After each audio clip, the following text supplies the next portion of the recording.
Sebetulnya dalam banyak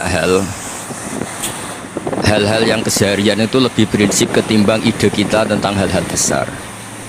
Saya beri contoh, Allah itu Tuhan yang Maha Kuasa, yang menguasai alam raya ini. Kadang-kadang menjelaskan dirinya itu hanya alladzi at'amahum min ju'. Saya ini Tuhan yang memberi makan kamu saat Anda lapar, saat kalian lapar. Jadi untuk beriman kepada Tuhan yang Maha Esa, kepada Allah, kamu yakin yang memberi makan kamu itu Tuhan. Apapun kecewanya Anda terhadap tetangga, terhadap negara, terhadap mertua, terhadap istri, itu kecewa Anda tidak akan mati. Tapi kalau tidak makan itu mati. Sehingga Allah mensifati dirinya kadang pakai keseharian. Alladzi at'amahum min ju'. Tuhan itu siapa? Yang memberi makan kamu ketika lapar. Tapi kamu untuk syukur itu nunggu punya istri cantik, neriman, gampang diatur, membolehkan poligami. Terus 4 istri itu neriman semua, loyal semua. Itu sombong betul. Mau syukur saja kok repotnya seperti itu. Jadi mau syukur ya ada makanan dimakan. Itu kalau ngantuk ya tidur. Ayatnya wa min ayatihi manamukum billaili wan nahar. Maksud ayat Allah itu tidur. Nah, keangkuhan-keangkuhan ini yang menjadikan kita itu jadi repot hidup. Wong untuk syukur kok nunggu tadi. Mertua baik, tetangga baik, istri baik.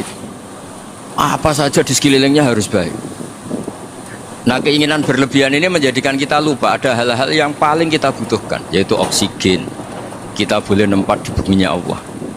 Alladzi ja'ala lakumul ardo firasya. Bumi kamu tempati enak. Coba kalau gempa. Apa artinya istri 4 cantik semua kalau pas digoyang apa? Gempa. Apa artinya kamu jabat? Entah apa saja jabatannya. Kalau bumi likuifaksi, habis kamu. Kiai meskipun dai kondang umatnya jutaan, kalau likuifaksi di panggung hancur. Tapi nikmat-nikmat yang disebut Allah kaji keseharian. Alladzi ja'ala lakumul ardo mahda. Allah itu yang menjadikan bumi dalulan yang mudah diinjak. Famshu fi mana dia silahkan pakai jalan-jalan. Jadi saya termasuk benar-benar kiai Jawa. Kalau kerennya Kiai Nusantara atau Kiai Indonesia lah. Diajari bapak saya Kiai Haji Nur Salim, diajari Mbah Maimun. Itu Islam itu keseharian. Karena ketika Anda memilih hal-hal yang serius, itu tujuan utamanya nyari ridhonya Allah. Dan ridhonya Allah bisa kamu dapatkan sesuatu yang pasti benar. Misalnya dalam sebuah hadis Sahih Muslim disebutkan, Inna Allaha la yardo anil abdi idza akalal akla fayahmadahu alaiha aw yashroba syarba fayahmadahu alaiha. Itu redaksinya inna itu sesungguhnya, la yardo juga pakai lam taukid, juga maknanya sesungguhnya. Sungguh-sungguh Allah sangat ridho ketika seorang hamba itu makan ketika sesuap nasi dia muji Allah, ketika minum seteguk nasi dia muji Allah. Itu kalau orang diridhoni Allah itu wali betul.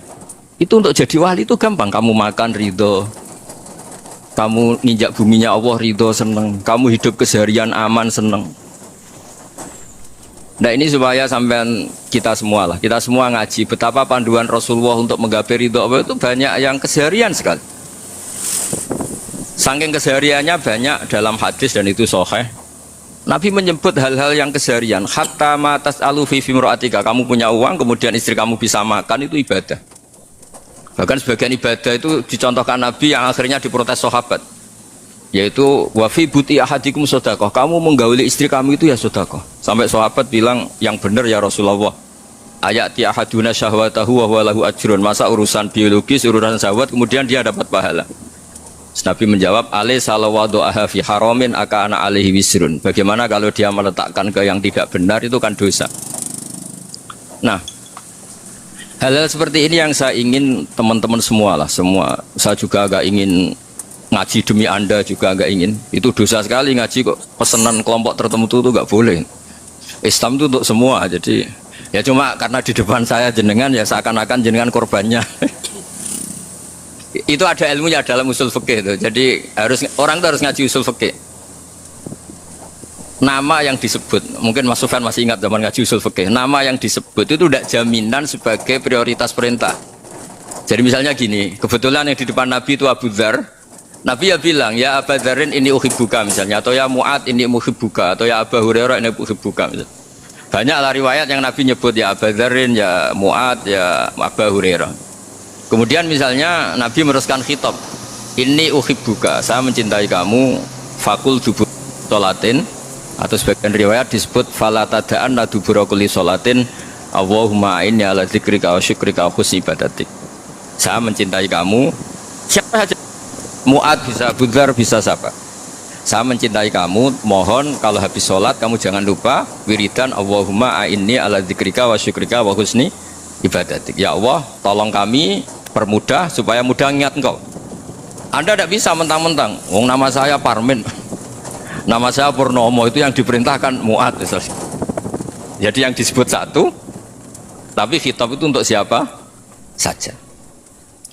Saya teruskan ya. Jadi saya mohon semua kita melakukan kebaikan itu, kalau dalam kaidah fikih disebut al yakin la yuzalu bisyak. Banyak kebaikan yang kebenarannya itu 100%, tidak punya efek samping ke pihak lain, ke kelompok lain, ke komunitas lain. Itu tadi misalnya Anda makan dan itu murah sekali, hanya butuh satu piring, setiap punyaan kamu muji Allah, setiap minum kamu muji Allah. Itu redaksinya Rasulullah SAW disebut Allah sangat ridho ketika seorang hamba makan kemudian dia memuji Allah, atau minum kemudian dia memuji Allah. Logikanya gampang. Negara seperti ini yang kamu harapkan bentuknya kayak apa, mertua, ipar, komunitas, tetangga, itu nyata terjadi itu kan belum pasti. Sementara yang mesti terjadi adalah kamu butuh makan, kalau tidak mati, butuh minum, kalau tidak mati, butuh bumi yang nyaman ditempati, kalau tidak kita juga mati. Sebab itu Allah kalau menyebut nikmatnya itu hal-hal yang keseharian. Alladzi at'amahum minju. Allah itu siapa? Allah itu yang menciptakan kamu bisa makan, tidak berlebihan. Allah itu yang menciptakan kondisi sosial itu ideal. Zaman Nabi itu ya ada orang munafik, orang-orang pilihan Allah itu juga diuji orang sekelilingnya yang macam-macam. Semua diuji sesuai konteks zaman dan waktu. Nah, tapi ada ibadah-ibadah yang selalu disarankan Nabi. Sampai Nabi itu pernah ditanya, ayul Islam ya khairun ya Rasulullah, Islam terbaik itu gimana? Jawaban Nabi itu unik, it'amut ta'am, Islam terbaik itu ya